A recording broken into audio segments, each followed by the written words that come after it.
ముఖ్యంగా మిత్రులారా, ఇవాళ మరొకసారి ఆలోచిస్తే ప్రధాన అంశము ఇందిరమ్మ ఆత్మీయ భరోసా అని చెప్పి ఎన్నికల సందర్భంగా చాలా స్పష్టంగా వారి యొక్క మేనిఫెస్టోలో వారు ఇచ్చినటువంటి యాడ్లో చాలా స్పష్టంగా తెలియపరిచారు.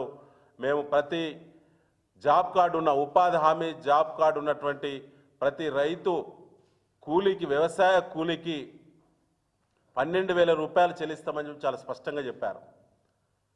జాబ్ కార్డు ఎవరికి ఉంటుంది? ప్రతి కుటుంబానికి ఉంటుంది. కానీ హామీ ఏమి ఇచ్చారని స్పష్టంగా ఇచ్చారు, ప్రతి వ్యవసాయ కూలీకి అన్నారు. కానీ ఇవాళ మళ్ళీ కండిషన్ ఏం పెట్టి గద్దెనెక్కిన తర్వాత జాబ్ కార్డును ఒక యూనిట్గా తీసుకుంటాము, ఒక కూలీని కాదని చెప్పి మళ్ళీ మాట మార్చింది. ఇప్పుడు జాబ్ కార్డుకి అది కూడా 20 రోజుల పని దినాలు చేసుంటే అది గడిచిన 2023-24 సంవత్సరానికి సంబంధించిన ఉపాధి హామీ పని దినాల్లో 20 రోజులు పూర్తి చేసినటువంటి కుటుంబానికి అంటున్నారు. అప్పుడో వ్యవసాయ కూలీ అన్నారు, ప్రతి ఒక్క వ్యవసాయ కూలీకి అన్నారు. ఇవాళ జాబ్ కార్డుని అడ్డం పెట్టిళ్ళు ఏరివేతలో భాగంగా. ఇవాళ జాబ్ కార్డు ఉన్నటువంటి వాళ్ళ సంఖ్య ఈ రాష్ట్రంలో 58,50,000 ఉంది.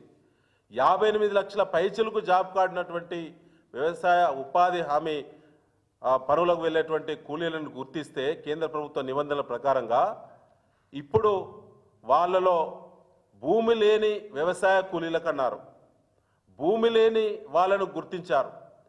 భూమి లేని వాళ్ళలో మళ్ళీ గడిచిన సంవత్సరం 20 పని దినాలు చేసుంటేనే అంటున్నారు.